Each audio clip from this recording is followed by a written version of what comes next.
J'y vois plus rien. Ferme ses volets. Mes enfants chéris? J'ai vu la vidéo tout à l'heure et je me suis dit, tiens, si on faisait comme Fred et Jamie dans C'est pas sorcier. Alors moi j'ai pas de camion. Elle a fait un reportage sur une situation qui se passe dans la vraie vie pour expliquer les mécanismes derrière, la théorie, tout ça.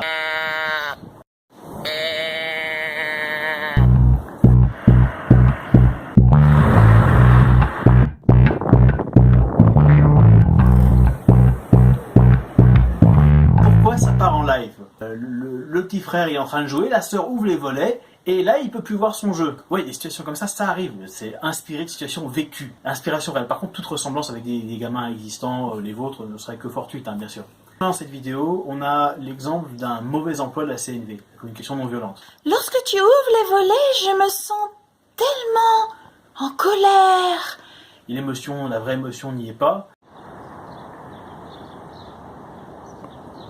Oh, j'en ai marre! Voilà. Avec, on dit ce qui se passe pour soi, et en même temps, le non-verbal va avec. Le truc qui a, à mon avis, chier pardon.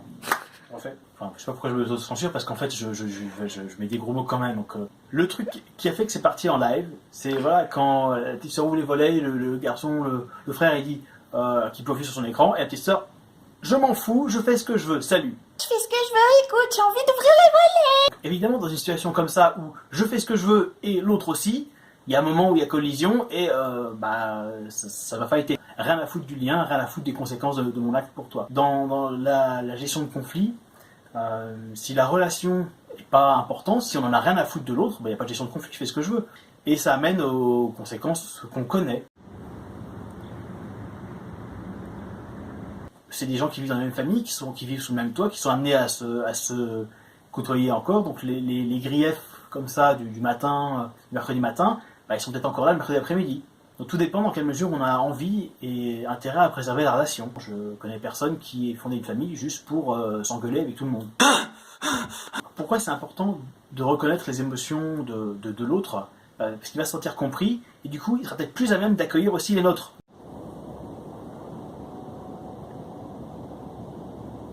On collabore parce qu'on reconnaît nos besoins mutuels et on se dit, écoute, comment on peut faire pour travailler ensemble? Et ça, c'est possible que si on a reconnu le besoin de l'autre, qu'il se sent compris, qu'il a envie de travailler avec nous, et que on dit, oui, tiens, on est tous les deux gênés, qu'est-ce qui se passe? Et si on faisait quelque chose pour qu'on soit tous les deux satisfaits? Évidemment, ça ne marche que si on a le temps de faire ça. Ouais, on va en parler 2 minutes et tout va se résoudre tout le temps. Donc, en évitant l'escalade de la forme et les connards, connasses et tout ça, on arrive tout de suite au fond. On n'est pas bloqué par le problème de forme. Donc voilà, pour gagner du temps, exprimer correctement ses besoins, écouter ceux de l'autre. Quand un enfant exprime quelque chose assez violemment avant de partir à l'école, vous avez 5 minutes avant de partir à l'école, on n'a pas le temps de tout poser à plat, trouver une solution, pas forcément, écoute, vous avez peut-être l'année de force. Écoute, on en parlera tout à l'heure, ce soir quand on aura le temps. Là, écoute, je dois partir au boulot, je dois te poser à l'école. Est-ce que je choisis d'aller au boulot à l'heure et de te poser à l'école à l'heure? Donc l'idée de compartimenter dans le temps, par exemple, de dire on va poser la discussion à un moment, mais là, il y a besoin d'une action d'urgence. Connasse de gamine de...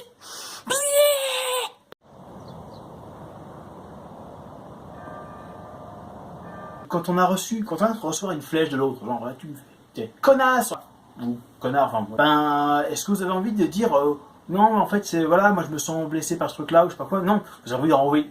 On vient de vous blesser, vous tapez, quoi. On vous fout une baffe. Tout le monde n'est pas Jésus, quoi. Là aussi, il y a une autre compétence qui est derrière, c'est celle de voir au-delà des mots et des expressions, qu'est-ce que veut vraiment dire la personne.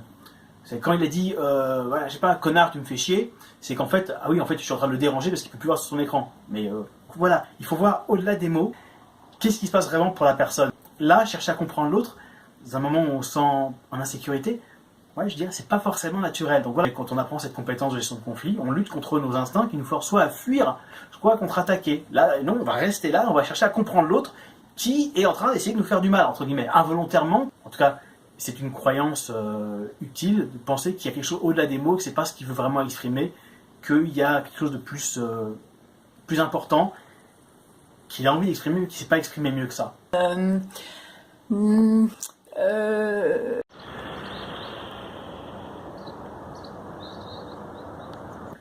Il y a une chose qui peut être compliquée dans ces processus-là, dans ces résolutions de conflits, c'est de savoir vraiment ce qui se passe en soi. Quelle est l'émotion réelle, quel est le besoin qui est derrière. à chaud comme ça, on n'est pas forcément à l'aise. Elle me fait chier, point. On a une stratégie, c'est de prendre un peu de temps pour soi, pour ressentir ce qui se passe et c'est quoi mon besoin, c'est quoi mon émotion, qu'est-ce qui se passe, et pas juste un truc, je me sens énervé, posez tout. On voit peut-être ce qui vient, le sommet de l'iceberg, c'est je suis super en colère, ok, ça c'est un bon sommet de l'iceberg. Qu'est-ce qui se passe à la colère? Ben ça prend peut-être un peu de temps d'aller le chercher.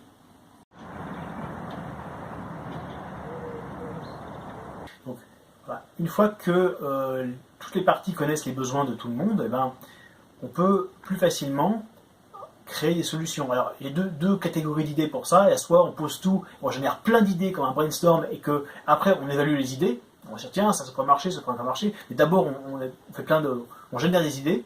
Autre manière de faire, ça serait de proposer une idée. Est-ce que tu veux bien, machin? Et l'autre dit oui ou il dit non.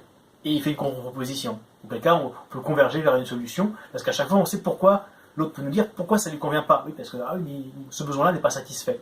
Chaque proposition est censée aller plus dans le sens des satisfactions mutuelles des besoins. À reconnaître les besoins de chacun.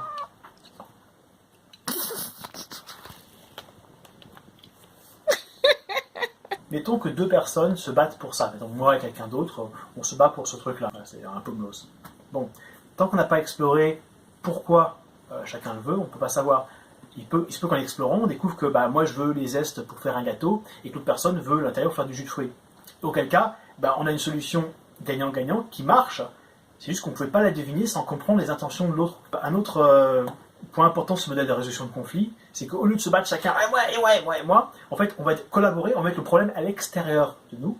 On va dire plutôt on est partenaires par rapport à ça. C'est plus toi contre moi, c'est ok, toi et moi pour ça.